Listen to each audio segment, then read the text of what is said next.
দেশে ফেরার পর এই প্রথম রাজধানীর গণ্ডি পেরিয়ে তৃণমূল মানুষের সান্নিধ্যে যাচ্ছেন বিএনপির ভারপ্রাপ্ত চেয়ারম্যান তারেক রহমান। আগামী 11 জানুয়ারি থেকে শুরু হচ্ছে তার 4 দিনব্যাপী বর্ণাঢ্য এই জেলা সফর। 9টি জেলা জুড়ে আয়োজিত এই সফরকে সংশ্লিষ্টরা আগামী নির্বাচনের এক বিশাল মহড়া ও আগাম প্রস্তুতি হিসেবেই দেখছেন।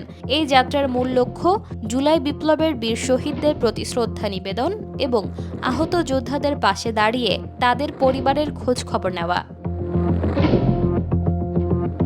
সফরটি মূলত ধর্মীয় ও সামাজিক আবহে সাজানো হয়েছে। এর মধ্যে রয়েছে মাওলানা আব্দুল হামিদ খান ভাসানী, শহীদ আবু সাঈদ, তৈয়বা মজুমদার সহ নিহত জুলাই যোদ্ধা ও দীর্ঘ গণতান্ত্রিক আন্দোলনের শহীদদের কবর জিয়ারত ও দোয়া মাহফিল, আহত জুলাই যোদ্ধা ও শহীদ পরিবারের সঙ্গে সৌজন্য সাক্ষাৎ। চূড়ান্ত সময়সূচি অনুযায়ী তারেক রহমান 11 জানুয়ারি টাঙ্গাইল, সিরাজগঞ্জ ও বগুড়া সফর করবেন।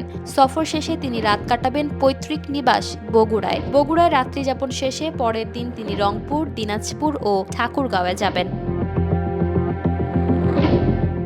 13 জানুয়ারি ঠাকুরগাঁও থেকে তিনি পঞ্চগড়, নীলফামারী ও লালমনিরহাটে যাবেন এবং রাত্রিযাপনের জন্য রংপুরে ফিরে আসবেন। 14 জানুয়ারি তিনি রংপুর থেকে বগুড়া হয়ে ঢাকায় ফিরে তার সফর শেষ করবেন।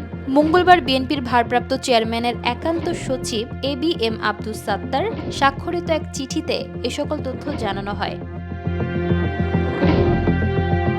ঈশিতা আক্তার, সময়ের আলো।